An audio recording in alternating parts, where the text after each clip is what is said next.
আমার ভাই রাস্তায় করে সরকার কি করে আমরা আশাবাদী হওয়ার চেষ্টা করেছিলাম।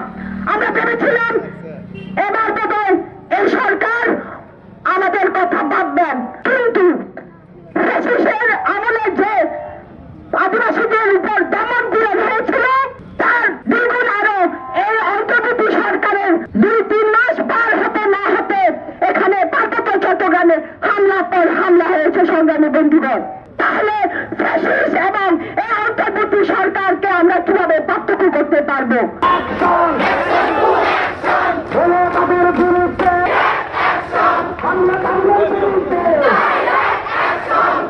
আমরা আমাদের সাংবিধানিক অধিকার চাই।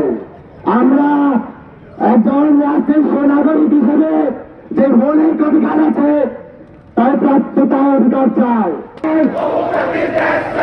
এক জাতির দেশ নয়,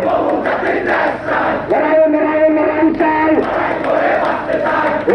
ঢাকা শহরে বসে বসে, যমুনা ভবনে বসে বসে আপনারা মানব অধিকার নিয়ে কথা বলেন, রাজ্য অধিকার নিয়ে কথা বলেন, কিন্তু আপনার দেশের অভ্যন্তরীণ যে আমার আদিবাসী ভাইদেরকে যে নির্যাতিত করা হচ্ছে সেটা আপনারা দেখছেন না। কোনের উপর হামলা কেন? প্রশাসনের জবাব চাই। আপনারা গতকালকে দেখেছেন আমাদের আদিবাসী ছাত্র জনতার উপর যারা আক্রমণ করেছে, ক্রিকেট স্ট্যাম্পের উপর জাতীয় পতাকা লাগিয়ে তারা সেখানে আদিবাসীর উপর হামলা করেছে। সেই হামলার ফুটেজ এখনো সকলের কাছে আছে, কিন্তু আমরা কি দেখেছি? তারা সেখানে কাউকে গ্রেপ্তার করেনি। ঢাকার আদিবাসীর উপর যে আক্রমণ, সেই আক্রমণের বিরুদ্ধে যদি কোন ধরনের পদক্ষেপ নেওয়া না হয় তাহলে এই পার্বত্য আদিবাসী ছাত্র জনতা তারা বৃহত্তর কর্মসূচিতে বাধ্য থাকবে।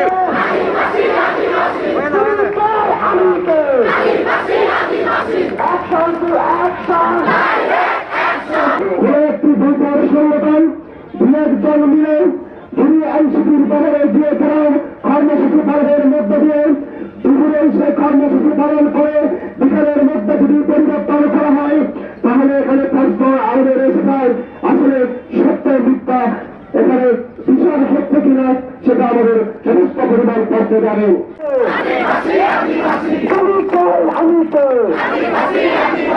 সংক্ষুব্ধ আদিবাসী ছাত্র জনতার শান্তিপূর্ণ কর্মসূচিতে নৃশংস হামলার সাথে জড়িতদের অবিলম্বে আইনের আওতায় আনা। 2.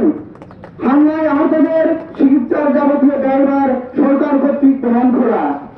3. পাঠ্যপুস্তক থেকে বাতিলকৃত জুলাই গণঅভ্যুত্থানের গ্রাফিতি পুনর্বহাল করা। 4.